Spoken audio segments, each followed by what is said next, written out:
Sarah Martinez pressed her face against the chain-link fence at Edwards Air Force Base, watching the sleek fighters cut through the California sky. At 12 years old, she could identify every aircraft by sound alone. The thunderous roar of an F-16, the distinctive whine of an A-10, and, her favorite, the earth-shaking boom of the experimental jets that disappeared into classified hangars. Her father, Staff Sergeant Miguel Martinez, worked as a maintenance crew chief on the flight line. Every day after school, Sarah would wait by the base entrance for his shift to end, mesmerized by the constant ballet of military aviation. Other kids collected baseball cards or played video games. Sarah collected aviation magazines and built model aircraft with surgical precision. "Mija, you're going to wear a hole in that fence," Miguel would joke as he found his daughter in her usual spot. But he understood her fascination. During their drives home, Sarah would pepper him with technical questions about thrust-to-weight ratios, avionics systems, and flight characteristics that impressed even the veteran airmen. The Martinez family dinner table became Sarah's unofficial classroom. Her mother, Elena, a nurse at the base hospital, would listen patiently as Sarah explained the difference between delta wings and swept wings using her fork and knife as visual aids. Her younger brother Carlos would roll his eyes, but Miguel encouraged every question, every wild dream about soaring through clouds at Mach 2. During career day at Roosevelt Middle School, while other students talked about becoming teachers or doctors, Sarah stood confidently at the front of the classroom. She had prepared a presentation about becoming a fighter pilot, complete with hand-drawn diagrams of cockpit layouts and detailed explanations of G-force effects on the human body. Her classmates sat in stunned silence as this 12-year-old girl spoke with the authority of a seasoned aviator about subjects they had never considered. "Women can't be fighter pilots," declared Tommy Morrison, the class bully, his voice dripping with certainty. "My dad says it's too dangerous for girls." Sarah's cheeks flushed, but her voice remained steady. "Actually, women have been flying military aircraft since World War II. The Wasps flew every type of aircraft the Army Air Forces had, including the P-51 Mustang and B-29 Superfortress." Mrs. Henderson, their teacher, smiled approvingly, but Sarah could see the doubt in some of her classmates' eyes. That afternoon, she ran home with tears streaming down her face, bursting through the front door where Elena was preparing dinner. "Mom, can girls really become fighter pilots?" Sarah asked between sobs. Elena sat down beside her daughter, pulling her close. "Mija, in 1993, the law changed to allow women in combat roles. But changing laws and changing minds are two different things. It won't be easy." That evening, Miguel brought home a surprise. He had spoken with Colonel Patricia Williams, one of the few female pilots stationed at Edwards. The colonel had agreed to meet Sarah the following Saturday. Saturday morning arrived with the crisp clarity that only the Mojave Desert could provide. Sarah had barely slept, spending most of the night researching every detail she could find about Colonel Williams' career. The colonel had flown C-130 transport aircraft and later transitioned to test pilot school, one of only a handful of women to earn those coveted wings. At the Base Officers Club, Colonel Williams sat across from Sarah, her flight suit bearing patches from numerous squadrons and test programs. She was smaller than Sarah had imagined, but her presence filled the room with quiet authority. "Your father tells me you want to fly fighters," Colonel Williams said, studying Sarah with intelligent brown eyes. "Yes, ma'am." "More than anything," Sarah replied, her voice barely above a whisper. "Do you know what it takes?" Sarah launched into her prepared speech about physical requirements, educational prerequisites, and the various paths to earning pilot wings. Colonel Williams listened without interruption, occasionally nodding. "You've done your homework," the colonel said finally. "But let me tell you something the books don't teach. Every day, you'll face people who believe you don't belong in the cockpit. Some will be instructors, some will be fellow pilots, and some will be the people giving orders. The question isn't whether you can handle the aircraft, it's whether you can handle the pressure of proving yourself over and over again." Sarah absorbed every word, understanding that this conversation was a test of its own. "The F-22 Raptor is the most advanced fighter ever built," Colonel Williams continued. "It's not even fully operational yet, but, when it is, it will represent the pinnacle of air superiority. If that's your goal, you need to start preparing now. perfect grades, perfect physical fitness, and perfect determination. As they walked toward the flight line, Colonel Williams stopped at a restricted hangar. Through the partially open doors, Sarah caught her first glimpse of the angular, alien-looking aircraft that would define her future. The F-22 sat in the shadows like a sleeping predator, its faceted surfaces seeming to absorb light itself. "One day," Sarah whispered, and Colonel Williams smiled. 4 years later, Sarah Martinez stood at attention in the sweltering heat of the Air Force Academy's basic cadet training. The Pikes Peak loomed in the distance as training instructor Sergeant Davis circled the formation like a predatory bird, his voice echoing across the parade ground. "Martinez.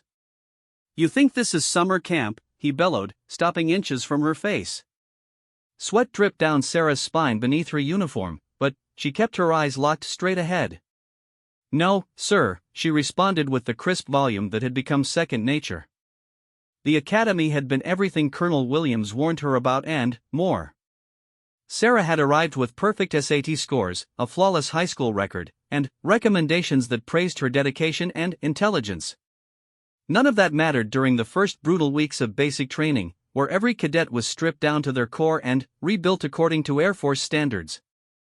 Her roommate, Jessica Chen from San Francisco, had washed out during the third week. Jessica was brilliant, destined for Harvard before choosing the academy, but she cracked under the relentless pressure of military discipline.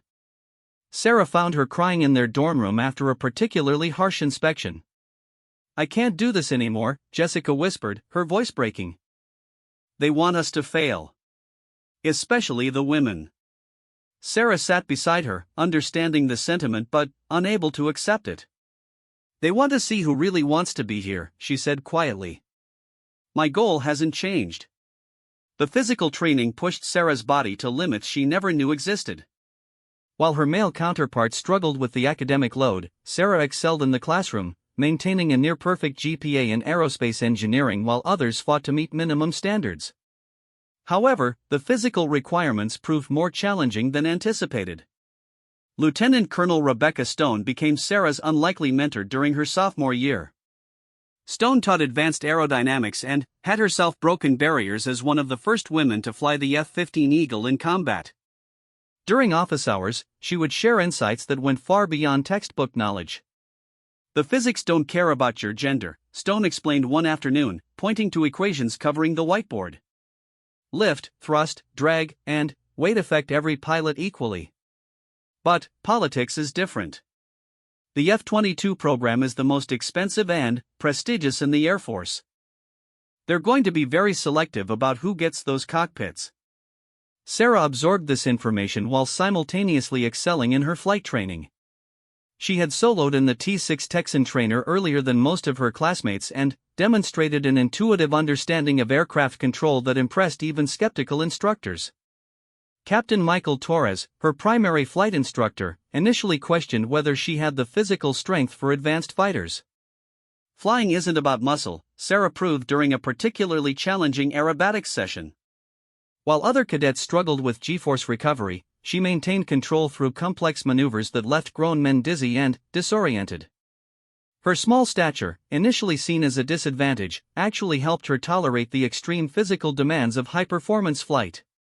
During her junior year, Sarah learned that the F-22 program was accepting its first operational pilots. The selection process was shrouded in secrecy, with requirements that went far beyond normal pilot qualification. Candidates needed not only exceptional flying skills but also top-secret clearances, flawless records, and recommendations from the highest levels of command. The announcement came during a routine briefing in Arnold Hall. Major General Patricia Hayes, the Academy's commandant, addressed the assembled cadets with news that sent ripples of excitement through the auditorium. "The F-22 Raptor represents the future of air superiority," the general announced. "Next year, we will begin accepting applications for the first operational squadron. The standards will be higher than anything you've experienced." After the briefing, Sarah's classmates buzzed with speculation and bravado. Jack Sullivan, a linebacker-sized cadet from Texas, declared his intention to apply immediately. "Fighter pilot royalty," he called it, flexing his considerable muscles. "Born for this." Sarah remained quiet during the excited discussions, but that evening she found herself back at the chapel, a place she visited when major decisions loomed ahead. The Gothic architecture reminded her of the dreams she had carried since childhood, watching those experimental aircraft disappear into classified hangars at Edwards. Captain Torres found her there, having followed when she missed the evening meal. He sat beside her in the empty pew, his usual instructor demeanor softened by the sacred surroundings. "Having second thoughts, Martinez?" he asked. "No, sir. Just thinking about the odds." Torres nodded slowly. "You know, when I was coming up, they said women couldn't handle high-G environments. Said your reflexes weren't fast enough for air-to-air combat. You've proven that wrong in every flight we've taken." "But the F-22 is different," Sarah said. "It's not just about capability. It's about perception." "True," Torres agreed. "But here's what I've learned in 15 years of military aviation. The aircraft doesn't care about politics or perception. It responds to skill, judgment, and dedication. You've got all three." As her senior year approached, Sarah threw herself into preparation with the intensity of someone whose entire future hung in the balance. She studied every technical manual about the F-22 that wasn't classified, learned its systems inside and out, and maintained physical training that pushed her performance metrics into the top percentile of all cadets, male or female. The preliminary applications required essays explaining motivation and career goals. Sarah wrote and rewrote hers dozens of times, trying to capture the essence of why she belonged in the cockpit of America's most advanced fighter. In the end, she wrote simply about the 12-year-old girl who had pressed her face against that fence at Edwards, watching the impossible become routine through dedication and dreams. The night before graduation, Sarah stood again at the chapel, but this time she wasn't alone. Her parents had driven from California, their faces beaming with pride that no words could adequately express. Colonel Williams, now promoted to Brigadier General, had also come for the ceremony. The letter arrived on a Tuesday morning in March, exactly 3 months after Sarah's academy graduation. Second Lieutenant Sarah Martinez sat in her sparse quarters at Randolph Air Force Base, Texas, where she was completing undergraduate pilot training. Her hands trembled slightly as she recognized the official seal from Air Combat Command Headquarters. 3 weeks earlier, she had endured the most intense interview process of her life. A panel of senior officers, including 2 F-22 squadron commanders, had grilled her for over 4 hours about everything from advanced aerodynamics to hypothetical combat scenarios. They questioned her motivation, her commitment, and her understanding of what it meant to be trusted with a $150 million aircraft.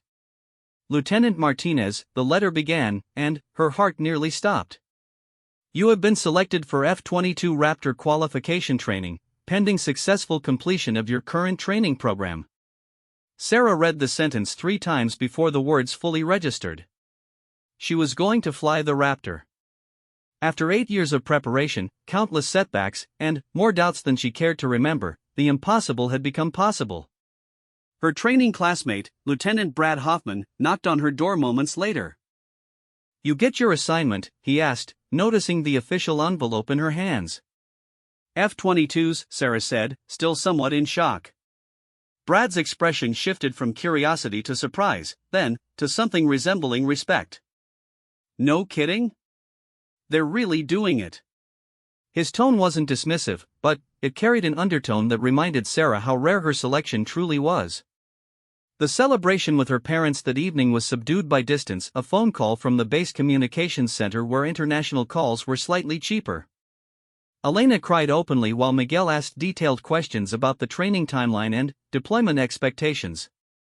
Carlos, now a high school senior himself, simply said, "That's badass, sis." The months that followed tested every limit Sarah thought she knew. Advanced fighter training in the F-16 pushed her skills beyond anything she had previously experienced. The aircraft was responsive, powerful, and unforgiving of mistakes. Her instructor, Major Lisa Park, was herself a barrier-breaking pilot who had transitioned from the A-10 ground attack aircraft to fighters. "The F-16 will teach you to think like a fighter pilot," Major Park explained during their first briefing. "But the F-22 will require you to think like the aircraft itself. The integration between pilot and machine is unlike anything else in the inventory. Sarah's performance in the F-16 exceeded expectations, but not without challenges that had nothing to do with flying ability. During a cross-country training mission to Nellis Air Force Base, she encountered her first serious resistance from peers who questioned her presence in the fighter community. Captain Derek Morrison, leading a flight of 4 aircraft, made several pointed comments over the radio about diversity hires and political experiments. While never directly naming Sarah, his meaning was clear to everyone monitoring the frequency. The incident was reported by another pilot, leading to a formal counseling session for Morrison, but the damage to squadron morale was evident. "You can't let idiots like Morrison get in your head," Major Park advised during their post-flight debrief. "Focus on the mission. The aircraft doesn't care about his opinions." The transition to F-22 training began at Tyndall Air Force Base in Florida, where the 325th Fighter Wing conducted the most exclusive pilot training program in the world. Only 12 pilots were selected for Sarah's class, representing the top 1% of fighter pilot candidates across the entire Air Force. Her first glimpse of the F-22 up close left Sarah speechless. The aircraft sat in the hangar like a piece of alien technology, its angular surfaces and swept lines suggesting speed even while stationary. The cockpit, barely visible through the canopy, represented the culmination of decades of aerospace engineering. Colonel James Mitchell, the squadron commander, addressed the new students with characteristic directness. "Gentlemen," he began, then paused and looked directly at Sarah, "and, lady, you are about to begin training on the most advanced air superiority fighter ever built. The learning curve is steep, the washout rate is high, and the standards are non-negotiable." The academic phase consumed 16 weeks of Sarah's life. She studied radar systems that could track hundreds of targets simultaneously, weapons systems capable of engaging multiple enemies beyond visual range, and stealth technology that made the aircraft nearly invisible to enemy sensors. The complexity was staggering, requiring pilots to master skills that went far beyond traditional flying. Lieutenant Commander Jake Stevens, a Navy exchange pilot in the program, became Sarah's study partner and closest friend during training. Stevens had flown F-14 Tomcats off aircraft carriers and brought a different perspective to air combat tactics. "The F-22 changes everything we know about air warfare," Stevens observed during one of their late-night study sessions. "This isn't about dogfighting anymore. It's about information dominance and strategic positioning." Sarah's first flight in the F-22 was scheduled for a crisp October morning. She had completed hundreds of hours in the simulator, but nothing could truly prepare her for the real experience. As she walked across the tarmac toward the aircraft, her flight suit heavy with survival equipment, she thought about that 12-year-old girl pressing her face against the fence at Edwards. The pre-flight inspection revealed engineering marvels at every turn. The Pratt & Whitney engines, each producing over 35,000 pounds of thrust, were works of mechanical art. The fly-by-wire flight controls promised responsiveness that would make the aircraft an extension of the pilot's thoughts. The radar-absorbent materials covering every surface represented billions of dollars in research and development. Colonel Mitchell himself served as her instructor pilot for the first flight, occupying the rear seat of the two-seat trainer version. "Remember, Martinez," he said over the intercom as they strapped in, "this aircraft wants to fly. Don't overthink it." Engine start was unlike anything Sarah had experienced. The twin Pratt & Whitney F-119 engines spooled up with a sound that seemed to come from the future itself. The heads-up display illuminated with information that would have overwhelmed pilots from previous generations, but felt natural after months of simulator training. Taxi and takeoff were remarkably smooth, but once airborne, the F-22 revealed its true nature. The thrust-to-weight ratio pushed Sarah back in her seat as they climbed at angles that defied her previous understanding of aircraft performance. The controls responded to the slightest input, requiring a delicate touch that came only with experience. "How does she feel?" Colonel Mitchell asked as they leveled off at 25,000 feet. Sarah paused, searching for words adequate to describe the sensation of controlling such incredible power. "Like it's reading my mind, sir." 18 months later, Captain Sarah Martinez adjusted her oxygen mask as she prepared for her first operational mission in the F-22 Raptor. The pre-dawn darkness at Langley Air Force Base was broken only by the blue glow of her aircraft's advanced displays and the distant lights of the Virginia coastline. This wasn't a training exercise or a demonstration flight. Intelligence reports indicated potential hostile aircraft testing American airspace defenses over the Atlantic. Her squadron, the 27th Fighter Squadron Fighting Eagles, had declared initial operational capability just 3 months earlier. As the first operational F-22 unit in the world, every mission carried the weight of proving the aircraft's capabilities to skeptical Congress members and allied nations who had invested billions in the program. Raptor 1, this is Eagle Control, the voice crackled through her helmet speakers. You are cleared for takeoff. Package consists of 2 F-22s, mission time approximately 2 hours. Sarah's wingman, Major Tom Bradley, a veteran F-15 pilot with over 2,000 fighter hours, had initially been skeptical about flying with the Academy girl. Their relationship had evolved through shared challenges and mutual respect earned in the demanding world of air superiority missions. Raptor 2 ready, Bradley's voice confirmed over the tactical frequency. The takeoff was smooth, but Sarah never tired of the sensation as the twin F-119 engines pushed her aircraft skyward with authority that still amazed her after hundreds of flights. Within minutes, they were climbing through 40,000 feet, their stealth characteristics making them invisible to most detection systems while their advanced radars painted a detailed picture of the surrounding airspace. Contact bearing 090, range 200 miles, high altitude, Sarah reported, her voice professional and calm despite the adrenaline coursing through her system. The radar signature suggested a formation of aircraft approaching from international airspace, flying a profile consistent with reconnaissance missions designed to test American response capabilities. Copy, Raptor 1. Maintain Angels 45, intercept geometry authorized. The intercept took 20 minutes of careful positioning. The F-22's supercruise capability allowed sustained flight above Mach 1.5 without afterburner, giving Sarah and Bradley both speed and fuel efficiency advantages over conventional fighters. As they closed on the unknown aircraft, Sarah's radar identified them as advanced foreign fighters conducting what appeared to be a probing mission. Visual contact, Bradley reported. For aircraft, maintaining formation appears to be intelligence-gathering mission. Sarah maneuvered her F-22 to within visual range, her aircraft's stealth characteristics allowing close approach without detection. The diplomatic dance that followed was carefully choreographed, close enough to demonstrate capability and awareness, but maintaining professional courtesy that avoided escalation. Unknown aircraft, this is United States Air Force, Sarah transmitted on the International Emergency Frequency. You are approaching United States territorial airspace. Please state your intentions. The response came in accented English, professional but terse. United States Air Force, this is conducting routine navigation training in international airspace. For the next hour, Sarah and Bradley conducted a careful surveillance mission, documenting the foreign aircraft's capabilities while maintaining position that demonstrated clear air superiority. The F-22's advanced sensors gathered intelligence that would prove valuable for future encounters, all while remaining undetected by the foreign aircraft's defensive systems. The mission concluded without incident, but Sarah understood its significance extended far beyond the tactical details. Word of the successful intercept would reach the highest levels of military and civilian leadership, adding credibility to arguments about the F-22's operational value. Back at Langley, the debrief attracted attention from senior officers who rarely appeared for routine missions. Brigadier General Patricia Williams, now serving as the base commander, sat quietly in the back of the briefing room as Sarah presented her mission analysis. The aircraft performed flawlessly, Sarah concluded.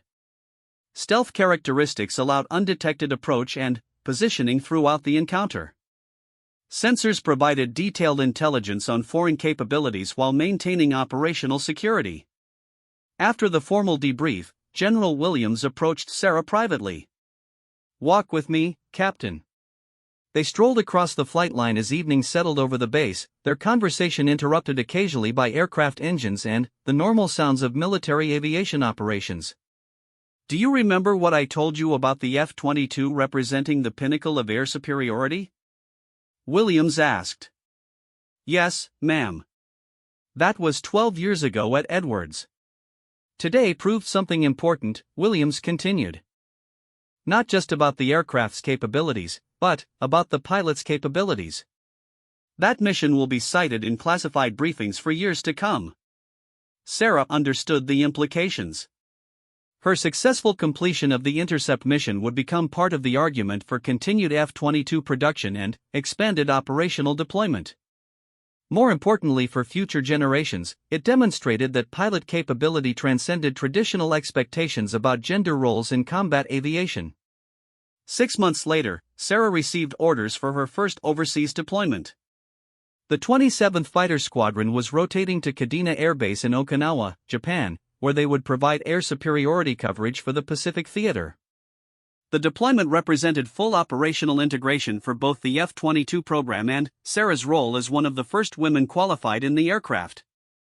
Her parents drove from California to Norfolk International Airport to see her off.